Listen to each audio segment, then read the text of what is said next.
इस वक्त हम वैशाली जिले के लालगंज में है, तिनपुलवा चौक पर। और यहाँ आप देख रहे हैं हमारे पीछे काफी भीड़ लगी हुई है और भाकपा माले द्वारा यहाँ प्रदर्शन किया जा रहा है। और उनका प्रदर्शन पत्रकारों के सपोर्ट में है।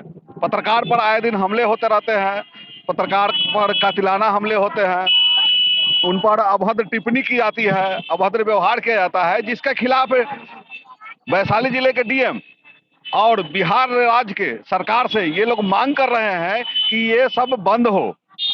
और साथ में इनकी और भी कुछ मांगे हैं, जैसे मीटर के रीडिंग को लेकर कुछ मांग है, डीलर द्वारा लालगंज में कुछ अभद्र शब्द का प्रयोग किया गया था, उनके लिए इनकी मांग है। वो सारी मांग हम आगे खबर में बताएंगे, जो हम बारी बारी से कौन क्या बोल रहा है वो आपको हम दिखाएंगे।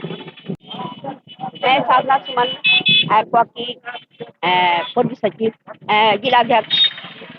आज का जो कार्यक्रम है वह मीडिया पर किए जाने वाले हमला के विरोध में है। वरिष्ठ पत्रकार उर्मिलेश की गिरफ्तारी पर रोक लगाने के विरोध में है। भाषा सिंह और अभिलाष शर्मा की गिरफ्तारी पर रोक लगाने के लिए है। और आप लोगों ने देखा होगा कि हाल के दिनों में पत्रकारों को जो ईमानदारी से अपना काम करते हैं, सच के पक्ष में खड़ा होते हैं, उनको तरह तरह से सत्ता पक्ष डिस्टर्ब करती है और तरह तरह के आरोप लगा करके उनको जेल में बंद किया जाता है। इसके विरोध में हमारा राज्यव्यापी आंदोलन है। इसके साथ ही लालगंज का और भी समस्या है, जैसे कि नाले की सफाई नहीं होती है। यहाँ जितने भी पार्षद गण हैं वो लोग अपने आप में लूट खसोट में लगे रहते हैं और पैसा बचाओ पैसा लूटो, इसी की राजनीति पूरे नगर में चलती रहती है।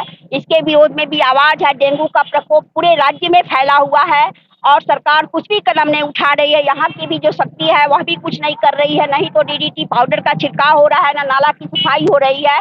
इसके लिए भी हम लोग आवाज उठा रहे हैं। स्मार्ट मीटर के आर में तमाम पब्लिक का शोषण किया जा रहा है। 500 से कम किसी के घर में बिल नहीं आता है, चाहे उसके घर में एक बल्ब भी क्यों नहीं जल रहा हो। जो है पत्रकार ही एक ऐसा है कि देश के हर तरह की आवाज को उठाते हैं। बहुत शर्म करने की बात है कि तरह तरह के यातनाएं और उन पर शोषण, उन पर धमकी दी जा रही है बार बार।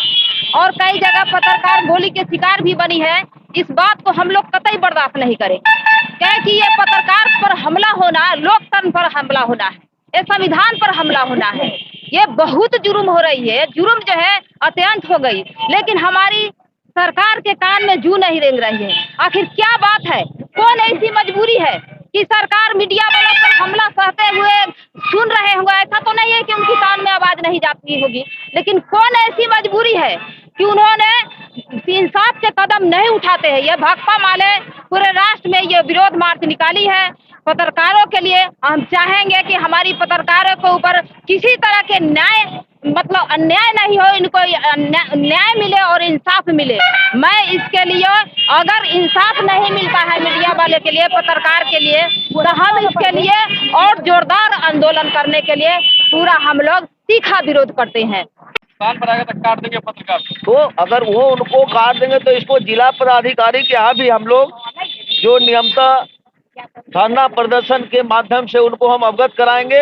अगर नहीं मानेंगे तो हम लोग और इसके भाकपा माले आज तिनपुलवा के चौराहे से ऐलान करती है कि जो भी हमारे पत्रकार बंधु पे अगर गलत तरीके से टॉर्चर करने का प्रयास करेगा तो उसको ईंट से ईंट बजाने का ही भाकपा माले ये वादा करती है।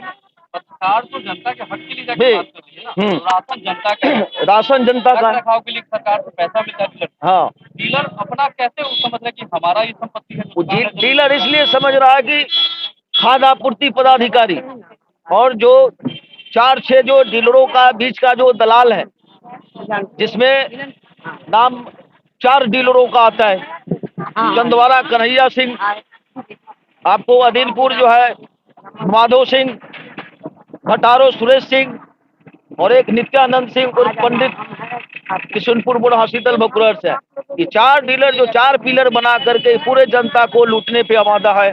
अगर कोई भी पत्रकार इस मुद्दा को उठाते हैं तो उनको तरह तरह के वटकले लगा करके उनको डिस्टर्ब करना चाहता है। तो मैं इस सरकार से, जिला पदाधिकारी महोदय से मांग करता हूं कि अविलंब उन पे कृत्य कार्रवाई किया जाए।